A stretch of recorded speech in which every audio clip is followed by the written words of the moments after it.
இந்த காலத்தில் எல்லாமே மாறி போச்சு. ஆனால் ஒரு 25 வருஷத்துக்கு முன்னாடி இந்த டிஜிட்டல் ஃபோட்டோகிராஃபின்றது அவ்வளோ காமன் கிடையாது. அப்போ அது கொஞ்சம் தான் இருக்கும். அதுவும் ரொம்ப அதனால் அட்வான்ஸ் ஃபீச்சர்ஸ் இல்லாதனால அதையும் வச்சு பெருசாக ஒன்றும் செய்ய முடியாது. அப்போ ஒரு சாவினர் போடணும், ஒரு இயர் புக் போடணும் அப்படின்னு சொன்னால் பழங்காலத்து ஃபோட்டோவெல்லாம் எடுத்து அதை ஒரு மாதிரி ஸ்கேன் பண்ணி அதை ஃபோட்டோஷாப்புக்கு கொண்டு போய் அதை டச் பண்ணி அதை அழகுபடுத்தி அதை புக்கில் போடுவோம். இப்போ அந்த ஃபோட்டோஷாப்பில் டச் பண்ணும்போது சில ஃபோட்டோஸ் முக்கியமான ஃபோட்டோஸாக இருக்கும். ஏன்னா அந்த தருணத்தில் எடுத்த ஃபோட்டோ அது ஒன்று தான்.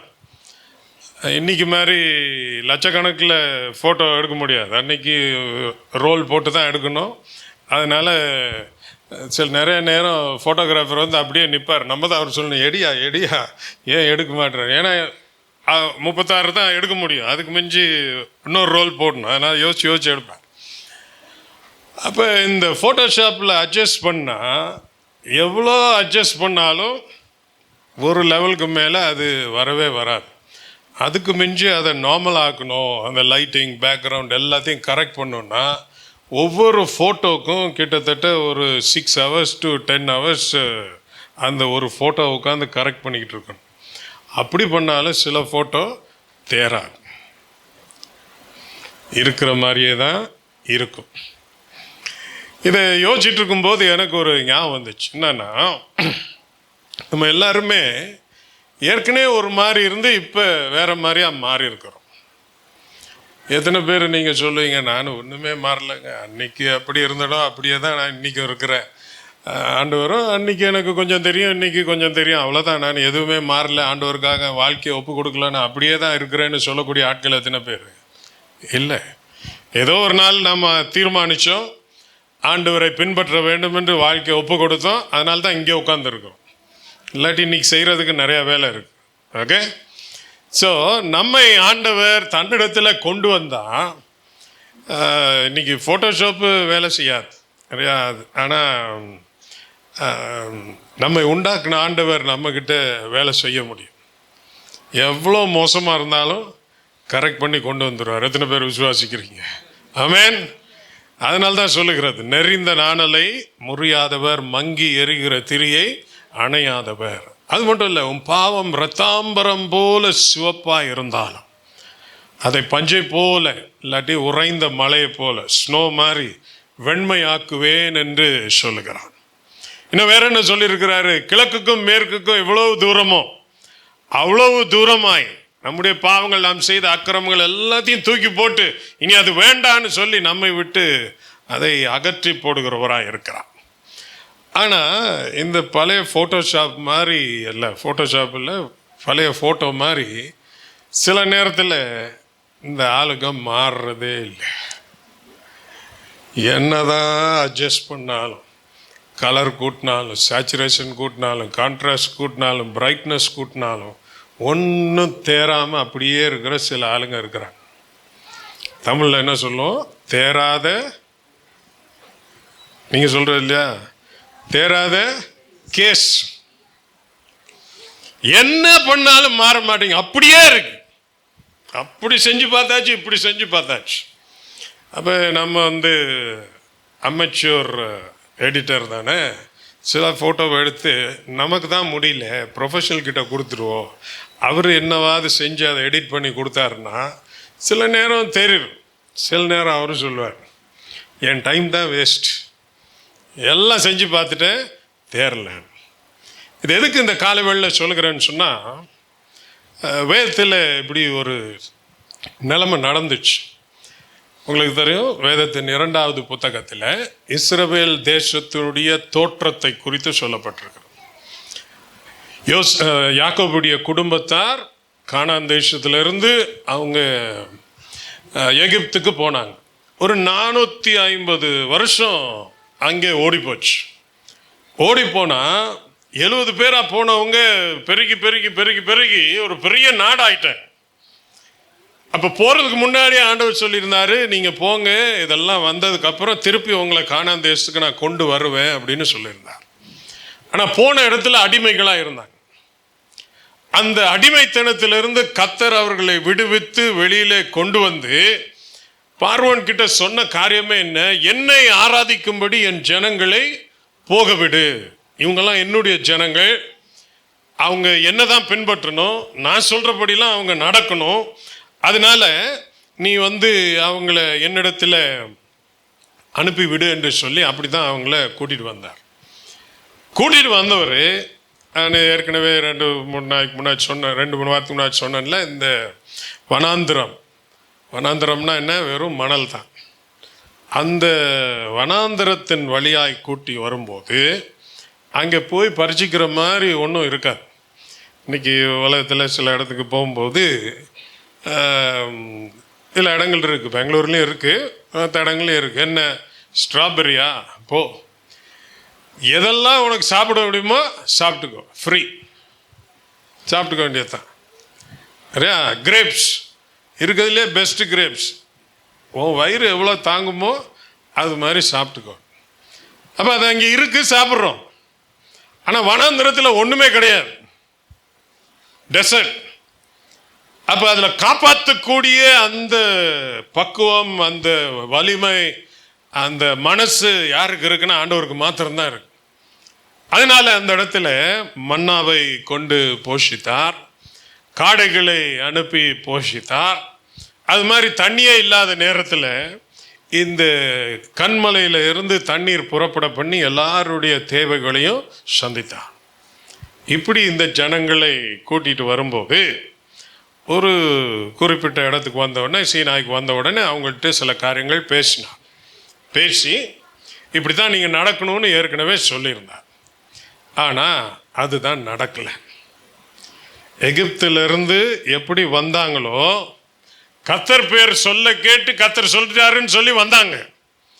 ஆனால் வந்தவங்க அவங்க மனசில் பெருசாக மாற்றிக்கல. இப்போ நீங்களாம் யார்? நாங்கள் ஆண்டவர் பின்னாடி போகிறோம். ஆண்டவருக்கு பின்னாடி போகிறவங்களா இருந்தால் நீங்கள் யார் சொல்கிறத கேட்கணும்?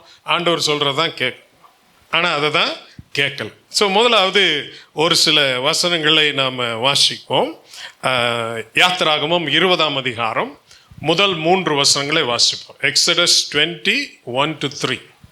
தேவன் பேசி சொல்லிய சகல வார்த்தைகளும் ஆவன. உன்னை அடிமைப்படுத்தின வீடாகிய எகிப்து தேசத்திலிருந்து புறப்பட பண்ணின உன் தேவனாகிய கர்த்தர் நானே. என்னையன்றி உனக்கு வேறே தேவர்கள் உண்டாயிருக்க வேண்டாம். சரி, இப்போ நான் தான் உனக்கு கர்த்தர், என்னை விட்டா உனக்கு வேற ஆளு இல்லை. ஆகவே நான் சொல்லுகிறபடி செய்ய வேண்டும் என்று சொல்லி தான் அந்த இடத்துல இருந்து கூட்டிட்டு வந்தார். இவங்க எல்லாம் பின்னாடியே வந்தாங்க. வந்தவங்களுக்கு ஒவ்வொரு நாளும் என்ன செய்யணும்னா யார் சொல்லி தான் அவங்க செய்ய முடியும்? மோசே, அவங்களை வழி நடத்தின வந்த மோசே சொன்னாதான் அதை கேட்டு அதன்படியே நடக்க முடியும். இப்போ இது நடந்துட்டு இருக்கும்போது ஒரு நாள் ஆண்டவர் மோசே கூப்பிட்டார். இங்கே வா அப்படின்னு சொன்னார். இங்கே வான்னா மலை மேலே ஏறி போகணும். அப்போ அவர் மேலே ஏறி போயிட்டார். போன உடனே அங்கே அவங்க 2 பேருக்கு இடையில சில சம்பாஷணைகள் நடந்து கொண்டிருக்கிறார். அந்த சம்பாஷணை நடந்து கொண்டிருக்கிற நேரத்தில் இங்கே கீழே இருக்கிறவங்களுக்கு இருப்பு கொள்ளலை. இப்போ இதையும் நான் சொல்லணும். நம்ம ஃபாஸ்டிங் பண்ணுறதெல்லாம் நல்லது தான். இப்போ சில ஆளுங்க நினைக்கிறது மோசெல்லாம் 40 நாள் ஃபாஸ்டிங் இருந்தாரே, இப்போ நானும் 40 நாள் ஃபாஸ்டிங் இருக்கலாம்ல, அதே மாதிரி சாப்பிடாம குடிக்காம நானும் இருக்கலாம்ல. இருக்கலாம்.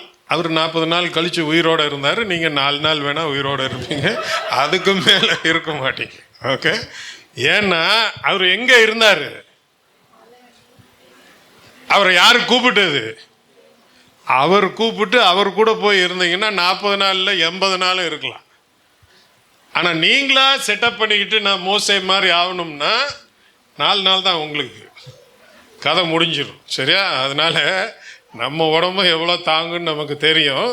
அதனால் இந்த ஃபாஸ்டிங் பண்ணாட்டி இந்த ஃபாஸ்டிங் ஒழுங்காக பண்ணாலே நிறையா காரியம் மாறி போயிடும். அதுக்காக ஃபாஸ்டிங்கே பண்ணாதீங்கன்னு சொல்ல, அப்பப்போ ஃபாஸ்டிங் பண்ணுறது நல்லது தான், ஓவராக பண்ணிடாதீங்க. ஓகே, நான் யாருக்கிட்டே சீன் போடுறதுக்காக போட்டு போய் சேர்ந்துட்டிங்கன்னா ஆண்டவர் வெல்கம்னு கூப்பிட்டுருவார். அங்கே ஃபாஸ்டிங்கே வேண்டாம், இனிமேல் உனக்கு சாப்பாடே வேணாம், என் கூட இருந்துருன்னு சொல்லிடுவார். அதனால் அதை வச்சுக்கோங்க. ஓகே, போன ஒரு 40 நாள் ஆயிடுச்சு.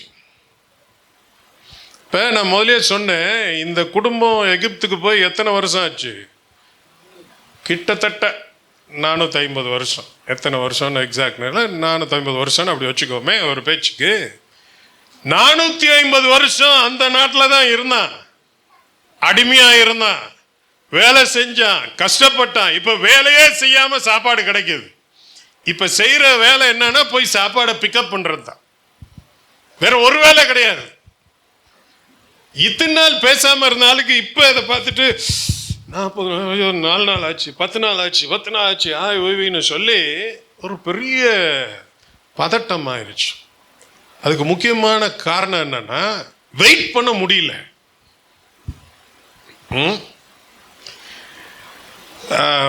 இது இந்தியாவையும் வேற நாட்டையும் பார்க்கும்போது, குறிப்பாக வளர்ந்த நாடுகளை பார்க்கும்போது நிறையா கற்றுக்கலாம். வளர்ந்த நாடுகளில் டிராஃபிக்னு போனால் பேசாமல் இருப்பாங்க. அது ரெட் லைட் எரியுது, ஒரு சலசலப்பு இருக்காது, முடிஞ்ச உடனே எல்லாம் கிளம்பி போவாங்க. ஆனால் நம்ம ஊரில் ஒரு ஓட்ட வண்டியை வச்சுக்கிட்டு அதில் இவர் என்ன 200 கிலோமீட்டர் வேகத்தில் போகிறாரு, இவ்வளோ அவசரப்படுறாரு? இல்லை, ஒன்றும் சாதிக்க போகிறது இல்லை. ஆனால் அந்த ரெட் லைட்டில் எப்படியாவது ஓடிடுது. எங்கேயா போகிற? ரெட் லைட்டை பிரேக் பண்ணிட்டு எங்கே போகிற? எங்கேயும் போகல. இப்படி டைம் ஆன உடனே பார்க்குறாங்க, இவ்வளோ நாள் ஆயிடுச்சு, அப்போ இனிமேல் செட் ஆகாட்டி என்ன செய்யணும்? நம்மளே ஏதாவது வாலி இறங்கிடணும், விஷயத்தெல்லாம் நம்ம கையில் எடுத்துட்டாங்க. அப்படியே 20ஆம் அதிகாரம் வாட்சம்ல இப்போ 32ஆம் அதிகாரத்துக்கு போகும். யாத்ராகமம் 32ஆம் அதிகாரம் ஒரு 2-3 வசனம், 4 வசனம் வாசிக்கலாமே. 1 2 3 4. Exodus 32 1 2 3 4. மோசே மலையிலிருந்து இறங்கி வர தாமதிக்கிறதை ஜனங்கள் கண்டபோது அவர்கள் ஆரோனிடத்தில் கூட்டங்கூடி அவனை நோக்கி, எகிப்து தேசத்தில் இருந்து எங்களை அழைத்து கொண்டு வந்த அந்த மோசேக்கு என்ன சம்பவித்ததோ அறியோம். ஆதலால் நீர் எழுந்து எங்களுக்கு முன் செல்லும் தெய்வங்களை எங்களுக்காக உண்டு பண்ணும் என்றார்கள். அதற்கு ஆரோன், உங்கள் மனைவிகள், குமாரர், குமார்த்திகளுடைய காதுகளில் இருக்கிற பொன்னணிகளை கழற்றி என்னிடத்தில் கொண்டு வாருங்கள் என்றான். ஜனங்கள் எல்லாரும் தங்கள் காதுகளில் இருந்த பொன்னணிகளை கழற்றி ஆரோனிடத்தில் கொண்டு வந்தார்கள். அவர்கள் கையில் இருந்து அவன் அந்த பொன்னை வாங்கி சிற்ப கருவியினால் கருப்பிடித்து ஒரு கன்றுக்குட்டியை வார்ப்பித்தான். அப்பொழுது அவர்கள், இஸ்ரவேலரே, உங்களை எகிப்து தேசத்திலிருந்து அழைத்து கொண்டு வந்த உங்கள் தெய்வங்கள் இவைகளே என்றார்கள். இதுல இருந்து சில நல்ல காரியமும் கற்றுக்கலாம். ஒரு மாதிரி தான் தேவைன்னு சொன்ன உடனே எல்லாத்தையும் கழட்டி கொடுத்துட்டாங்க.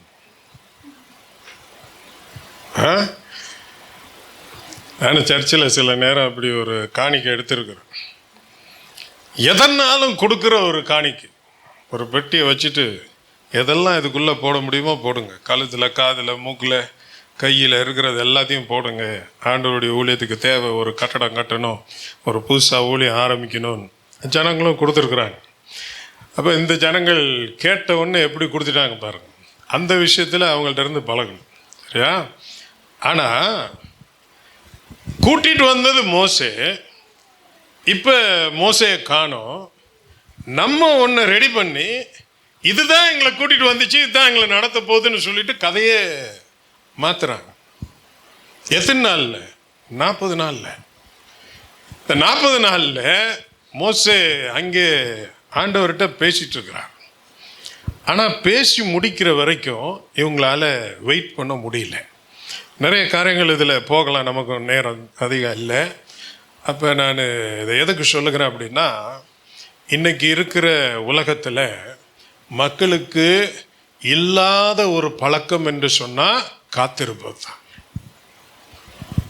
எதுக்குமே காத்திருக்கக்கூடாது, எல்லாத்தையும் உடனே உடனே உடனே. இன்னைக்கு அரசாங்கம் கடன் வாங்கி உலகத்தில் இருக்கிற கிட்டத்தட்ட அத்தனை அரசாங்கமும் கடனில் இருக்குது. ஸோ இதனால மக்களையும் அந்த மாதிரி ஒரு பிரச்சனைக்குள்ளே கொண்டு போகணும்னு சொல்லி நம்மை கடன்காரராய் மாற்றி அதை செய்ய வைக்கிறாங்க. பணத்தை வாங்குங்க, இதை வாங்குங்க, வட்டி தானே கட்டிடலாம், பார்த்துக்கலாம்னு சொல்லி நம்ம இதுக்குள்ளே போகிறாங்க. வயசுக்கு ஏற்ற சுகம் இன்பம் எல்லாம் இருக்குது. ஆனால் இன்னைக்கு சுற்றி நமக்கு பார்க்குற காட்சிகள்லாம் என்ன? ஏன் வெயிட் பண்ணுற? இந்தியாவில் இதை ஓப்பனாக சொல்கிறது இல்லை, ஆனால் இங்கேயும் இருக்குது தான் நிறையா. வெளிநாட்டில் ஓப்பனாக சொல்கிறேன்.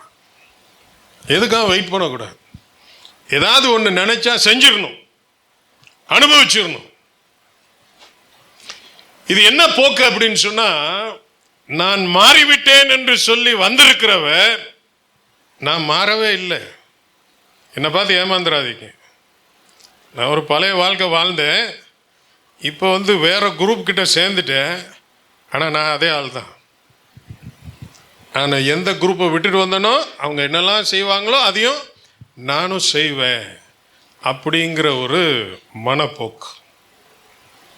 ஏன்னா வேணும், எனக்கு இப்போ வேணும்.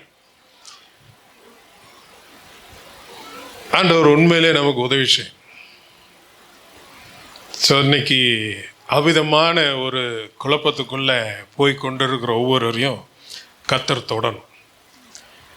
என் வாழ்க்கையில் நான் அனுபவிக்கணும், எனக்கு சுகம் வேணும், கொண்டாட்டம் வேணும், நானும் என்ஜாய் பண்ணணும், இந்த பொருளை வாங்கணும், அந்த பொருளை வாங்கணும் அப்படின்னு சொல்லி எல்லா விதத்துலேயும் மன ரீதியாக பண ரீதியாக எல்லாத்துக்குள்ளேயும் போய் மாட்டி கொண்டிருக்கிற ஒரு சமுதாயத்தை நம்மை சுற்றி பார்க்க முடிகிறது.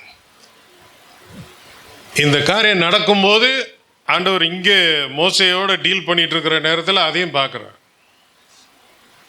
ஆனால் யோசிக்கிறாரு, இது பேசுகிற முக்கியம், உங்ககிட்ட நான் வரேன் இரு அப்படின்னு சொல்லிட்டு போகிறேன். அப்போ எவ்வளோ சீக்கிரம் இந்த காத்திருக்க முடியாததுனால தங்களுடைய எண்ணத்தை தங்களுடைய செயல்களை மாற்றிக்கொள்ளுகிறார்கள். இன்னைக்கு ஆண்டவர் சில காரியங்களுக்காக உங்களை காத்திருக்க சொன்னால் காத்திருக்கணும். எப்போ ஆண்டவர் சொன்னா, எல்லாருக்கும் நினச்ச உடனே அப்படின்னு விஷயங்கள் வருவது இல்லை. கர்த்தர் ஒரு ஆளுக்கு சீக்கிரம் கொடுக்குறார், கர்த்தர் ஒரு ஆளுக்கு லேட்டாக கொடுக்குறார். ஆனால் கர்த்தர் கொடுப்பாருன்னு சொல்லி அமைதியாய் காத்திருக்கிற ஒவ்வொருவரும் நிச்சயமாய் அதை பெறுவார்கள். அதனால தான் வேதம் சொல்லுகிறது, கர்த்தருக்கு காத்திருப்போர் புது பலன் அடைந்து செட்டைகளை கழுகுகளைப் போல செட்டைகளை அடித்து உயர எழும்புவார்கள் என்று சொல்லி.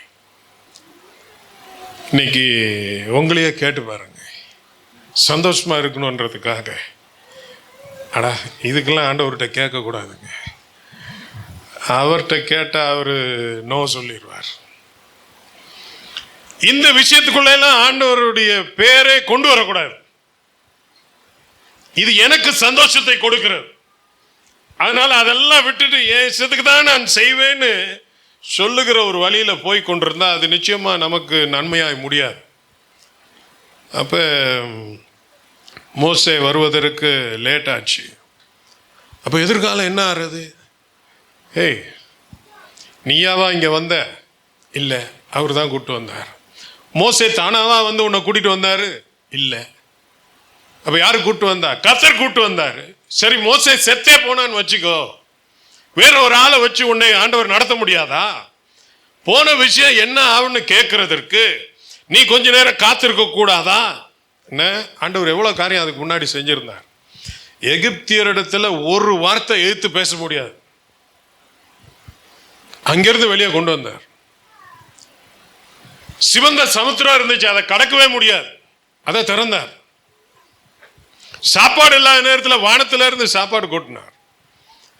அது மாதிரி எகிப்தியர்கள் அழிக்க நினைத்த நேரத்தில் அந்த தண்ணியிலேயே இவங்க கண்ணுக்கு முன்னாடியே எல்லாத்தையும் அழித்தார். தண்ணி இல்லாத நேரத்தில் தண்ணி கொடுத்தார். அப்ப உண்மையிலே ஒரு கோவக்கார தலைவன் இருந்தான்னா பார்த்து சொல்லியிருப்பான், மரம் மண்டைங்களா இது எல்லாத்தையும் பார்த்துட்டு ஒண்ணுமே உங்களுக்கு மண்டையில ஏறலையா? எப்படி வந்தீங்க? எப்படி உயிரோடு இருக்கீங்க? நல்லா சுத்தி பாருங்க, நல்லா இருக்கிறீங்க. வேதம் சொல்லுகிறது அவங்க போட்டிருந்த ட்ரெஸ் கிளியிலையா. கர்த்தர் அவங்கள மட்டும் பார்க்கல, அவங்க ட்ரெஸ்ஸையும் பார்த்துக்கிட்டார். அவங்க போட்டிருந்த செருப்பு தேயலையா. அது எனக்கு உண்மையிலே ஆச்சரியமா இருந்துச்சு. அது எப்படி டெசர்ட்ல நடந்துட்டு செருப்பு தேயாம இருக்கும்.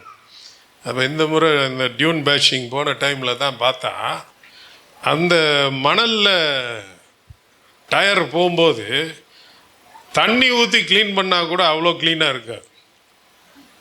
அந்த டயர் வந்து அப்படி ஷோரூமில் வாங்கும்போது எப்படி இருக்குமோ அதே மாதிரி இருக்குது. இப்போ நான் யோசித்தேன், இப்படி தான் ஆண்டவர் ஒவ்வொருத்தனை மட்டும் இல்லை, டே ஒன்றை மட்டும் இல்லை, உன் செருப்பையும் நான் தான் பார்த்துக்கிறேன்னு சொல்கிற ஒரு ஆண்டவர். அவர் என்ன ஆனாரோ எங்களுக்கு தெரில, அதனால் அவரை விட்டுருவோம்.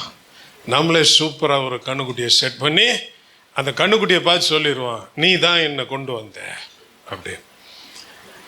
இப்போ இந்த வழி மாறி போயிட்டுருக்கிறவங்க, மாறிட்டேன்னு சொல்லிட்டு ஒன்றுமே மாறாமல் இருக்கிறவங்க, ஏன் இஷ்டத்துக்கு தான் காரியத்தை செய்வேன் என்று சொல்லுகிறவங்க, இவங்க எல்லாத்துக்கும் கொஞ்சம் சிக்கல் தான். ஓகே, ஒரு வசனத்தை வாசிப்போமே. சங்கீதம் 106 13 14. ஆனாலும் சீக்கிரமாய் அவருடைய கிரியைகளை மறந்தார்கள். அவருடைய ஆலோசனைக்கு அவர்கள் காத்திராமல் வனாந்தரத்திலே இச்சையுள்ளவர்களாகி அவாந்தர வெளியிலே தேவனை பரீட்சை பார்த்தார்கள். என்னாச்சு?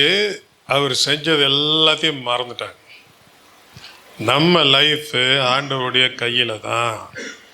என் காலங்கள் அவருடைய கைகளில். My times are in his hands. அவருடைய ஆலோசனைக்கு காத்திருக்கவில்லை, தங்களுடைய இச்சைகளுக்கு இடம் கொடுத்தார்கள். இன்னைக்கு காலையில் ஆண்டவர் உங்களோடு கூட பேசணும். என்ன பேசணும்? மகனே மகளே, ரூட்டு மாறி நோ என்ட்ரியில் போயிட்டுருக்குற. நீ நினைக்கிற ஒன்று செய்யாத. எந்த நேரத்துலையும் என்னவும் நடக்கலாம்.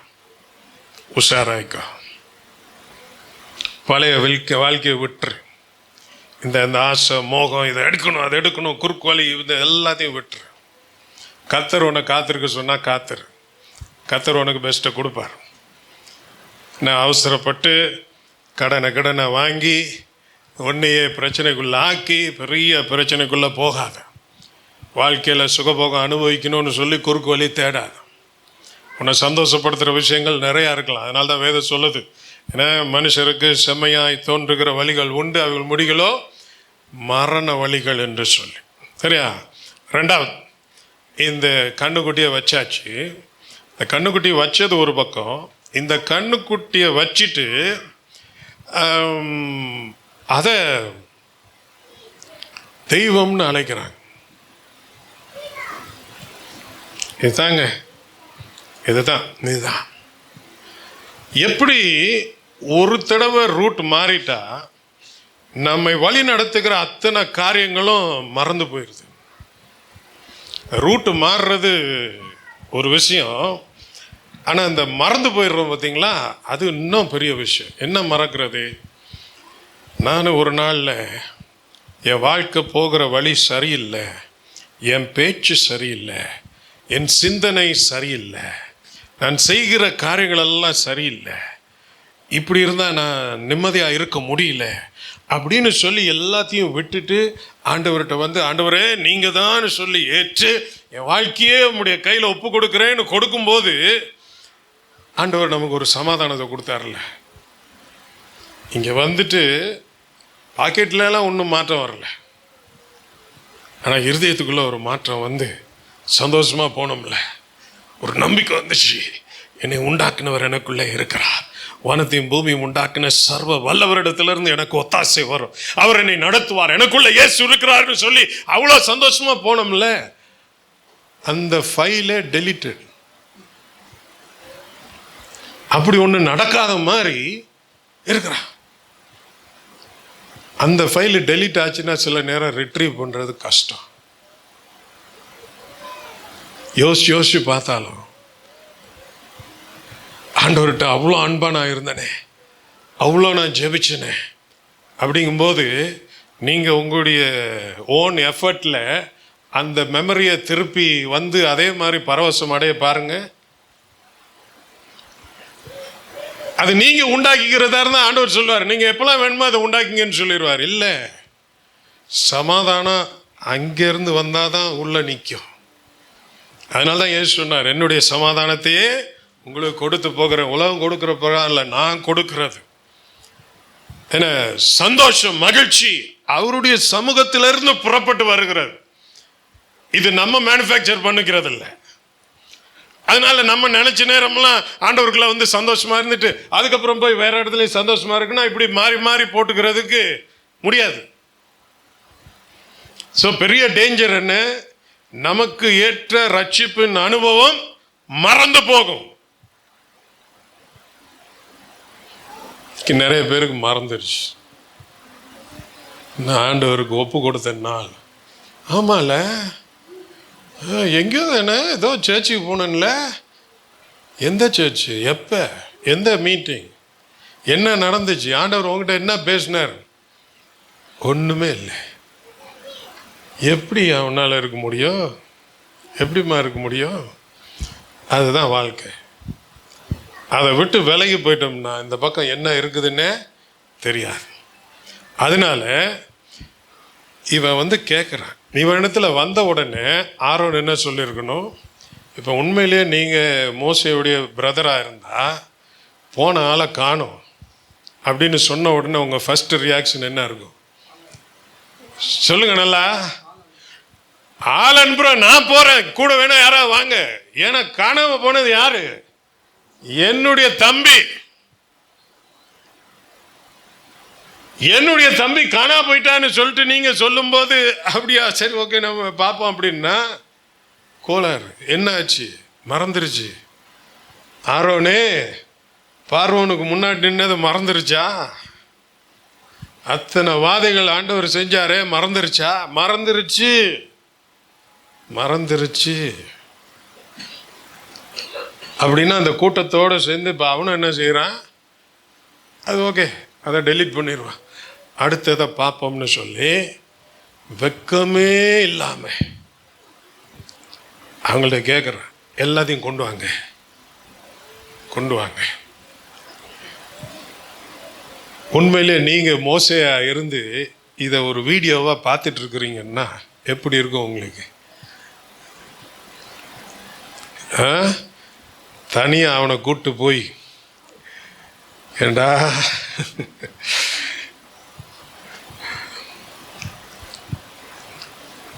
உனக்கு மூளை தான் இருக்கா இல்லை களிமண் இருக்கா? எப்படி இதை செய்வ? நான் செத்துலேன்னு சொல்றேன், நீ என்னடான இதை செஞ்சு அதை செஞ்சு நம்ம ஒரு ஆளை செட் பண்ணிடுவோன்னு போறியா? எப்படி உன்னால முடியும்? அதுதான் அந்த எக்ஸ்பீரியன்ஸ். என்ன எக்ஸ்பீரியன்ஸ்? ரியாலிட்டி, நடந்தது, கர்த்தர் செய்தது எல்லாம் போய் நம்ம இன்னைக்கு தமிழில் சொன்ன லூசு மாதிரி யோசிச்சு காரியங்களை செய்கிறேன். இன்னைக்கு ஆண்டவர் உங்களை மாற்றி உங்கள் குணங்களை எல்லாம் உருவாக்கி உங்களை எங்கெங்கெல்லாம் பாலிஷ் பண்ணுமோ பாலிஷ் பண்ணி, நிறையா பொய் சொல்கிற நாவை க்ளீன் பண்ணி நிப்பாட்டி, கெட்ட வார்த்தை பேசுகிற நாக்கை ரத்தம் போட்டு கழுவி, கசப்பையும்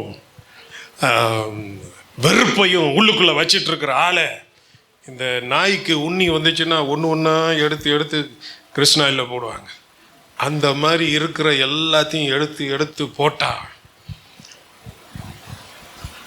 உங்களை சொல்லலை ஆனால் ஒரு எக்ஸாம்பிள் சொல்லி ஆகணும். இந்த நேரத்தில் ஒரு பன்னியை எடுத்து ஃபுல்லாக குளிப்பாட்டினாலும் அந்த பன்னிக்கு உண்மையிலேயே சுகம் எங்கே? சாக்கடை. இப்போ நம்ம ஏசிக்கு முன்னாடி என்னட்டு ஹவ் நைஸ் அப்படின்ற மாதிரி இவ்வளோ கிளீனிங் ஒர்க்கும் செஞ்சு, பெடிக்யூர் மெனிக்யூர் எல்லாம் ஃபேஷியல் செய்கிற அத்தனையும் செஞ்சு வெரி நைஸ் அப்படின்னா இது சாக்கடையில் போய் படுத்துக்கிட்டு வெரி நைஸ்.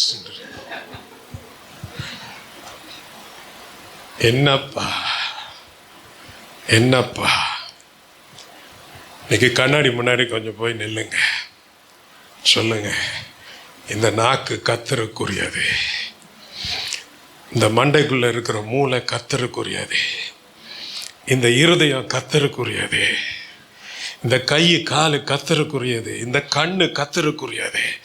இதை மிஸ்யூஸ் பண்றதுக்கு நான் விட மாட்டேன். எப்பெல்லாம் என்னால் முடியலையோ, ஆவியானவரே எனக்கு உதவி செய்யுங்கன்னு கேட்டு அதை கரெக்ட் பண்ணிக்குவேன். அந்த மாதிரி ஒரு சப்ஸ்டிடியூட்டை அவ்வளோ சீக்கிரம் பார்த்துட்டாங்க. நடத்தி வந்த ஆண்டவர் இல்லை, ஒருத்தன் கூட கேள்வி கேட்கலாம் பாருங்க. 10 லட்சம் பேர் இருந்தா, டேய் கண்ணுக்குட்டி எப்படிரா ஒன்றை நடத்தும்?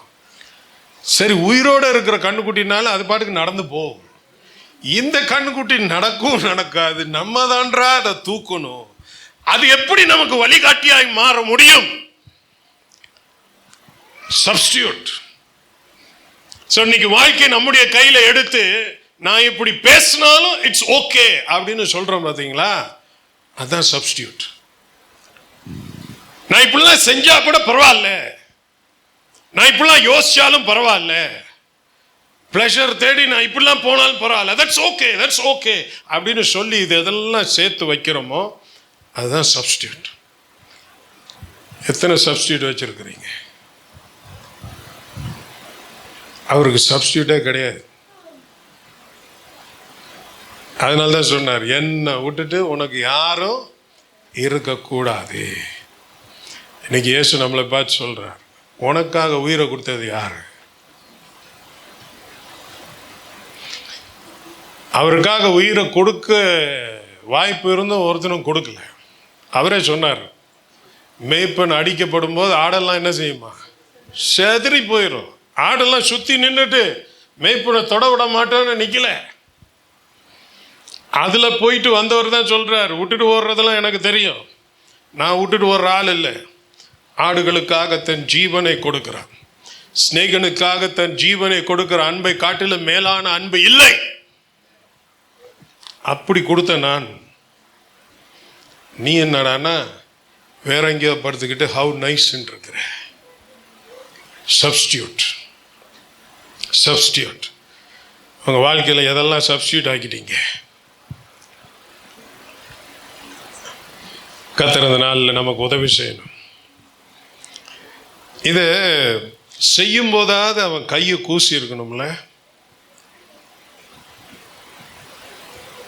அந்த கோல், கர்த்தருடைய கோல், ஆரோனுடைய கோல், அதை வச்சு அவ்வளோலாம் நடக்கும்போது, இந்த கண்ணுக்குட்டி செய்யும் போது எப்படி அதை செய்யறது அப்படின்னு ஒரு எண்ணம் வந்திருக்குல்ல, ஒரு கூச்சம் வரல.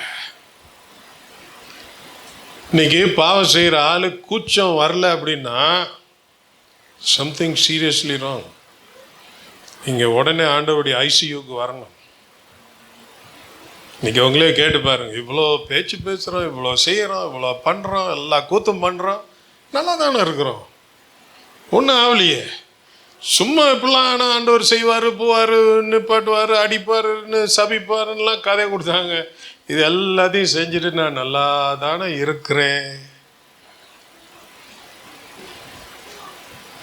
எங்கள் அப்பா நான் வளர்ந்து வரும்போது ஒரு வார்த்தை சொல்லிக்கிட்டே இருப்பார், அடிக்கடி கடிந்து கொள்ளப்பட்டும் தன் பிடரியை கடினப்படுத்துகிறவன் சகாயமின்றி சடுதியில் நாசமடைவான். சொல்லி சொல்லி கேட்கலன்னா ஒரு நாள் எந்த ஹெல்ப்பும் இல்லாமல் உன் கதை முடிய போகுது. ஆனால் இப்போ நல்லா தான் இருக்கு, இப்போ நல்லா தான் இருக்கு. சரியா? இங்கே இன்னொரு வசனம் வாசிப்போமே, 1 கொரிந்தியர் 10:7. ஜனங்கள் புசிக்கவும் குடிக்கவும் உட்கார்ந்து விளையாட எழுந்திருந்தார்கள் என்று எழுதியிருக்கிறபடி போதும். என்ஜாய் பண்ணாங்க, என்ஜாய் பண்ணாங்க.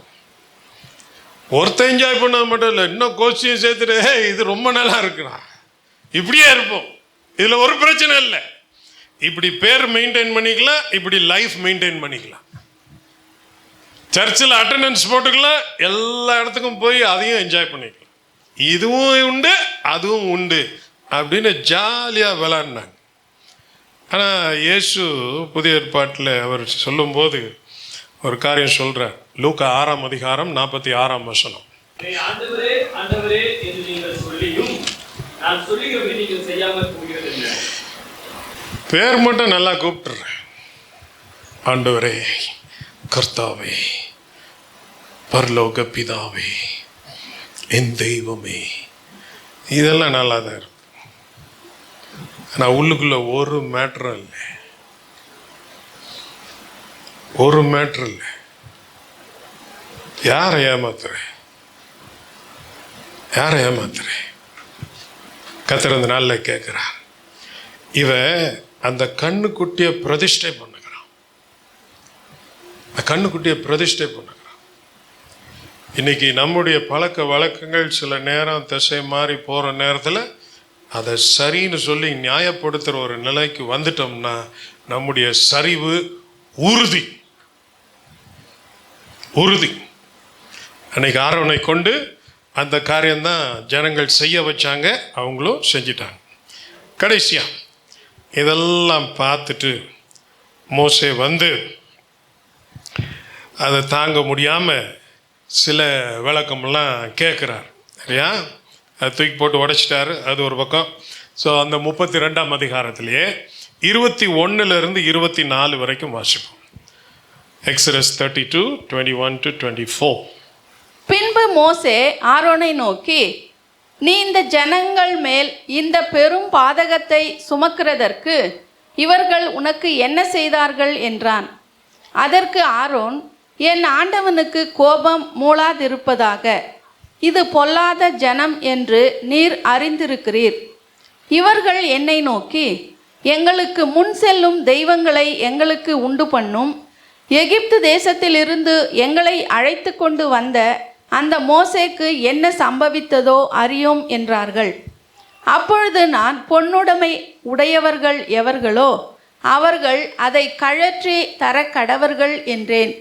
அவர்கள் அப்படியே செய்தார்கள்.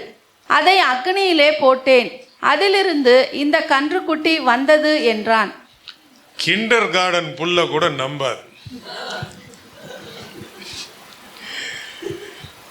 இது எப்படி கதைன்னா, நீங்க போயிட்டீங்களா, 40 நாள் ஆயிடுச்சா, எல்லாரும் வந்து சொன்னாங்களா, சாமி உண்டாக்குனாங்களா, நானும் அவங்கள்ட்ட எல்லாத்தையும் கழட்டி கொடுங்கன்னு சொன்னேன்னா, அதெல்லாம் தூக்கி அப்படியே நெருப்புல போட்டேன்னா அப்படியே கண்ணுக்குட்டி வந்துருச்சு. அன்னைக்கு அவங்க செருப்பு போடல, சாண்டல்ஸ் போட்டிருந்தாங்க. அதனால டக்குன்னு கழட்ட முடியாது. எல்லாத்தையும் மோசே சொல்லியிருப்பான், அடி செருப்பான. என்ன கதைடா சொல்ற, என்ன கதை சொல்ற? அவங்க கேட்டாங்களா? இதுல இடையில ஒரு டயலாக், இந்த ஜனங்களாம் ஒரு மாதிரின்னு உங்களுக்கே தெரியும்ல அப்படின்னு கேட்டது. நீ ஏண்டா இதை செஞ்ச? எவ்வளோ கதை ஓடுது பாருங்க, எவ்வளோ கதை.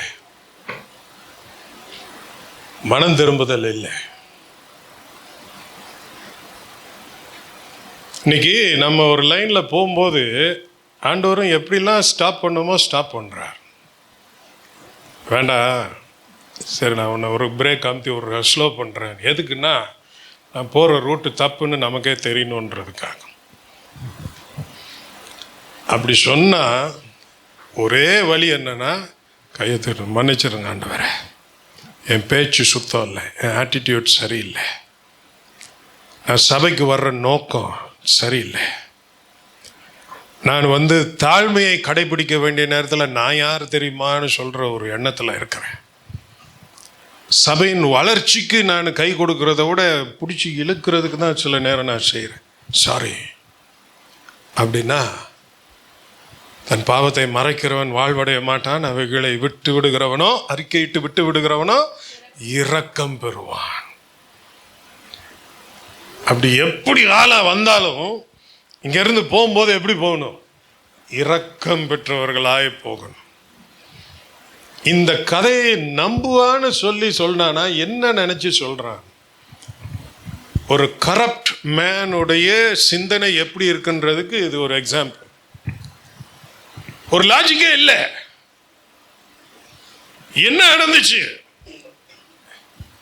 இந்த ஜனங்களையே இப்படி வழி நடத்தி போனேன், அதுக்கு இவ்வளோ கதை சொல்லி நான் தூக்கி போட்டேன், அது வந்துச்சு போச்சு அப்படின்னு. மோசையை விடல, அவன் போட்டு அதை அடின்னு அடித்து தூளாக்கி தண்ணியில் கரைச்சி எல்லாத்துக்கும் பேதியானாலும் பரவாயில்ல, குடிச்சே சாவுங்கடான்னு சொல்லி எல்லாருக்கும் கொடுத்தான். இப்போ சர்ச்சில் எல்லாம் இப்படி பழக்கம் இல்லைன்னு வச்சுங்களேன். இல்லாட்டி யோசிச்சு பாருங்க, இந்த சேரை மிக்சியில் போட்டு அரைச்சி, ஏன்னா இங்கே உட்காந்துட்டு தூங்குறவங்களுக்கு, இங்கே உட்காந்துட்டு வேற யோசனையில் இருக்கிறவங்களுக்கு, இங்கே வா வந்து 2 ounce குடிச்சிட்டு போ, ஐயோ போ, இது கலக்கிறப்ப தான் உனக்கு தெரியணும் நீ என்னெல்லாம் அநியாயம் பண்ணுறேன்னு. மனம் திரும்புதல் இல்லை, மனம் திரும்புதல் இல்லை. அப்ப கர்த்தருடைய ஜனங்கள், கர்த்தர் நடத்தி போகிற ஜனங்கள்னு சொல்லி கிளம்பி வந்தவங்க, அவங்க பின்னாடி நடந்து வந்தது ஒண்ணுதான் வித்தியாசமே வெளியே, அவங்க மாறவே இல்லை. இன்னும் பழைய வாழ்க்கை தான் வாழ்ந்துட்டு இருக்கிறாங்க. இன்னைக்கு கிறிஸ்தவர்களுக்கு இது ஒரு பெரிய சோதனை. நான் ஞானஸ்நானம் எடுத்துட்டேன், நான் சர்ச்சுக்கு வர்றேன், நான் தசமபாகம்லாம் கரெக்டாக கொடுக்குறேன், இப்படிலாம் சொல்கிறது ஒரு பக்கம் இருந்தாலும், இன்னொரு பக்கத்தில் ஓகே அந்த பழைய பாவங்கள், பழைய சுவாபங்கள் நம்மை விட்டு போகாததுனால இது இன்னும் அப்படியே தான் ஓடிக்கிட்டு இருக்கு. கர்த்தர் அந்த நாளில் ஒரு மாற்றத்தை நம்மிடத்தில் இருந்து எதிர்பார்க்குறார். அப்போ கர்த்தர் எங்கே நம்ம எதிர்கொள்கிறாரு? வசனத்தை வாசித்தோம்னா வசனம் ஒரு சம்மட்டி எடுத்து மண்டையிலே அடித்த மாதிரி வசனம் சொல்லும். நாவை கடிவாளம் போட்டு அடக்கு, நீ சிந்திக்கிற சிந்தனை தவறு அப்படின்னு சொல்லும். அது சொன்ன உடனேயே ஆண்டவரே கரெக்ட் தான், நான் மாறிக்கிறேன் அப்படின்னு சொன்னால் வேதம் சொல்கிற மாதிரி இரக்கம் பெறுவீர்கள்.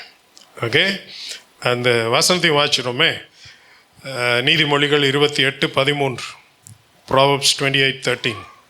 தன் பாவங்களை மறைக்கிறவன் வாழ்வடைய மாட்டான், அவைகளை அறிக்கை செய்து விட்டு விடுகிறவனோ இரக்கம் பெறுவான்.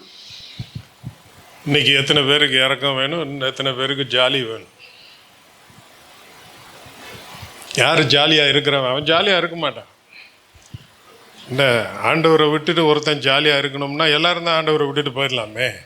அப்போ இப்போதைக்கு நாம் செஞ்சுருக்கிற கண்ணுக்குட்டி சரின்னு தெரியும், நாம் வாழ்க்கையில் எடுத்திருக்கிற தீர்மானங்கள், நம்முடைய பிஹேவியர் எல்லாமே கரெக்ட். நான் கோபப்படுறது நியாயம், நான் பொறாமப்படுறது நியாயம், நான் எதிர்த்து பேசுகிறது நியாயம், நான் மற்றவங்களை குறை சொல்கிறது நியாயம், எல்லாத்துலேயும் நான் நியாயத்தை கடைம்பிடிக்கிறேன் அப்படின்னு சொல்லிக்கிட்டு இருக்கலாம். நம்முடைய நீதி எல்லாம் வேதம் ஒரு பேர் வச்சிருக்கு. எப்படியா? அழுக்கான கந்தை. இன்னைக்கு கண்ணுக்குட்டியை கழுத்தில் தொங்க விட்டு போயிட்டு இருக்கிறேன். கதை சொல்ற, தூக்கி ஏறி அடிச்சு நொறுக்கு, பஸ்பமாக்கு, காலி பண்ணு, நான் தான் அவன் கூட வருவேன். நம்முடைய இருதயத்துக்குள்ள அவர் இருக்கும்போது அது இந்த சப்லீஸ் கொடுக்க முடியாது. அப்படி சப்லீஸ் கொடுத்தா அவர் வெளியே போயிடுவார். இல்லை எனக்கு சப்லீஸ் தான் முக்கியம்னா அவர் இல்லாத ஒரு வாழ்க்கையே இருக்கிறாருன்னு நினச்சி நீ வாழ்ந்துட்டு இருக்கிறன்னு அர்த்தம். அப்படி வேண்டாம். இரக்கம் பெற்றவர்களாக, சமாதானத்தை பெற்றவர்களாக இங்கே இருந்து போவதற்கு ஆண்டவர் நமக்கு கிருபை செய்வாராக. இயேசு தெளிவாகவே சொன்னார், எதுக்கு என்னை போட்டு கத்தாவே கத்தாவேன்னு கூப்பிடுறேன், நான் சொன்ன மாதிரி ஒன்றுமே செய்யறதில்லை அப்படின்னா நீ கூப்பிட்டு வேஸ்ட். 2 விதமான வாழ்க்கை வாழ்ந்து யாரை பிரியப்படுத்த முடியும்? அப்போ இந்த ஜனங்களை பார்க்கும்போது ஒன்று கற்றுக்கொள்ளுகிறோம். எகிப்தை விட்டு வேற ஒரு நல்ல வாழ்க்கைக்கு புறப்பட்டு வந்தவர்கள் யாவே தேவனை பின்பற்றினார்கள் என்கிறது தான் ஒரு பக்க உண்மையே தவிர அவங்க ஒன்றுமே மாறலை. அங்கே எப்படி இருந்தாங்களோ அப்படியே தான் இருந்தாங்க. இது உங்களுக்கும் எனக்கும் இருக்கக்கூடிய மிகப்பெரிய சோதனை. என்ன சோதனை? பழைய வாழ்க்கையை வாழ்ந்து ஆண்டவரை தெரியாதப்ப எப்படி இருந்தோமோ அப்படியே இருக்கிறது. அதே பேச்சு, அதே சிந்தனை, அதே செயல். ஆனால் பேரளவில் எல்லாம் மாறிடுச்சு. கர்த்தர் இன்றைக்கு நாம் திரும்பி அந்த ஆதி அன்புக்கு வரணும்னு சொல்லி ஒரு இன்விடேஷன் கொடுக்குறார். நம்ம ரட்சிப்பின் அனுபவத்தை யோசித்து பார்த்து, எப்படி இருந்தேன், என் ஆண்டவர் தொட்டாரே, என்னை மாற்றினாரே, என்னை தூக்கினாரே அப்படின்னு நீங்களும் நானும் சொல்லணும். கர்த்தர் அதே சந்தோஷத்தை திருப்பி கொடுப்பார். தாவீதும் தப்பு பண்ணாதான், மாட்டிக்கிட்டான். அப்போ போய் கெஞ்சினான். என்ன கெஞ்சினான்? ஆண்டவரே, 2 முக்கியமான விஷயம். பதவி கிடக்குது, அது போட்டோம், சொத்து சுகம் அதெல்லாம் போட்டோம். ஒன்று, பரிசுத்த ஆவிய என்னிடத்துல இருந்து எடுத்துடாதீங்க. அப்படின்னா என்ன? அவனுக்கே தெரிஞ்சிருச்சு, பாவம் இருக்கிற இடத்துல யார் வாசம் பண்ண மாட்டா? ஆவியானவர் வாசம் பண்ண மாட்டான். சில ஆளுங்க நினச்சிக்கிறதுனா அந்நிய பாஷை பேசுறதுனால ஆவியானவர் இன்னும் எனக்குள்ள கிரியை செய்கிறார். பாவம் செய்கிறதுக்கும் செய்யாததுக்கும் அடையாளம் அந்நிய பாஷை கிடையாது. அது ஆண்டவர் கொடுத்த வரம். நான் அது செய்கிறதுனால நான் செய்கிற எல்லா அநியாயத்தையும் ஆண்டவரே அட்ஜஸ்ட் பண்ணி இருக்கிறாரு. பிரதர், உங்களுக்கு என்ன பிரச்சனை? ஆவியானவரே என்ன ஒன்றுமே சொல்லலை. அவர் சொல்லலை, நீ கேட்கல. அதனால தப்பு செஞ்சுட்டு அந்நிய பாஷையை டட்டா பட்டான்னு அடித்தேன்னா இந்த கதையெல்லாம் வேண்டாம், நடக்காது. 2வது சொல்லுகிறான், இந்த ரட்சண்யத்தின் சந்தோஷத்தை திரும்பவும் எனக்கு தாரும். அப்படின்னா சந்தோஷம்ன்ற பேர்ல என்னவோ இருக்கு, ஆனா இந்த ரட்சிப்பின் மூலமாய் வந்த சந்தோஷம் இப்ப என்கிட்ட இல்லை. அது இல்லாததுனால தான் ஆண்டவருடைய பிள்ளைங்களோட இல்லை ஆண்டவருடைய காரியங்கள் இதெல்லாம் வந்து நான் இருந்தாலும் இருக்கிறேன்னு வெளியே அப்படி எனக்குள்ள ஒரு பெரிய உற்சாகம் வரமாட்டேங்குது. அப்படி சொல்லுங்க. ஓகே, இப்படியே கதை ஓடுதே தவிர அதுக்குள்ள போக முடியல. நமக்கு இது 2 தாங்க வேணும். வாழ்க்கை நல்லா இருக்கிறது, ஆவியானவர் நம்மோட இருக்கணும். ஆவியானவர் இருக்கிறதையும் அந்நிய பாஷையும் கன்ஃபியூஸ் பண்ணிக்காதீங்க. அந்நிய பாஷை என்பது வரம் தான். ஆவியானவர் உள்ளுக்குள்ள வாசமா இருக்கிறார், நம்மோட பேசுறார் என்பதற்கு அது அடையாளம் இல்லை. ரட்சிக்கப்பட்டது உண்மைதான், ஆனா அந்த ரட்சிப்பு ஆக்டிவா இருக்கா அப்படின்னா அந்த ரட்சிப்பு கொடுக்கிற சந்தோஷம் வெளியே வந்துகிட்டே இருக்கு. அப்படி இல்லாட்டி அது எப்பயோ டீஆக்டிவேட் ஆயிடுச்சு. ஆனா ஒரு அக்கௌண்ட் இருக்குதுன்னு நினைச்சிட்டு நம்ம பாட்டுக்கு போய்கிட்டே இருக்கோம். டெலிஃபோன் கம்பெனியில சிம் கார்டு கொடுத்துருவா, அதுதான் அந்த நம்பர் தான். ஆனா அதை ஆக்டிவா வச்சுக்கிறதுக்கு சில காரியங்கள் செய்யணும். சிம் கார்டு இருக்கிறதுனால அது ஆக்டிவ்னு சொன்னோம்னா அப்படி இல்லை. அது என்ன பிளான் வச்சுருக்கீங்களோ அதுக்கேற்ற மாதிரி தான் அது ஆக்டிவாக இருக்கும். அது கரெக்டாக பே பண்ணாதான், அது ரீசார்ஜ் டாப்அப் பண்ணாதான் அது திருப்பி ஆக்டிவேட் ஆகும். இல்லாட்டி கார்டு தான் இருக்கும்.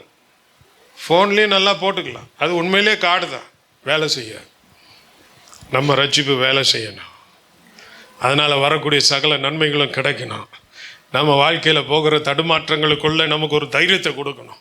என்னோடு இருக்கிற தேவன் பெரியவர், எல்லாம் உலகத்தில் இருக்கிறவனிலும் எனக்குள்ள இருக்கிறவர் பெரியவர். அதனால உமாலே ஒரு சேனைக்குள் பாய்வேன், மதிலை தாண்டுவேன். இந்த காரியங்கள்லாம் என்னை மிரட்டுவதில்லை. இதெல்லாம் இல்லையா? இதெல்லாம் இல்லையே, இல்லை, வரும். கர்த்தருக்கு காத்திருப்போர் புது பலன் அடைந்து கழுகளை போல செட்டைகளை அடித்து எழும்புவார்கள் என்று வேதம் சொல்லுகிறதே. நானும் எழும்புவேன், என்னுடைய நேரம் வரும். அது வரைக்கும் இதெல்லாம் பார்த்து அசர மாட்டேன்னு சொல்லி பொறுமையோடு காத்திரும். அதான் வேதம் சொல்லுகிறோம், நீண்ட நாள் காத்திருப்பது இருதயத்தை இழைக்க பண்ணும், விரும்பினது வரும் பொழுதோ ஜீவ விருட்சம் போல இருக்கணும். சில நேரம் ஆண்டவர் உன்னை பார்த்து, இரு, உனக்கு டைம் இருக்கு, உன் டைமில் நான் செய்வேன்னா இருக்கும். குறுக்கோலி பாத்திரக்கூடாது, குறுக்கோலி பாத்திரக்கூடாது. கர்த்தர் இன்னைக்கு நமக்கு உதவி செய்வாராக. இருக்கிற இடத்துல எழுப்பி நிற்போமா?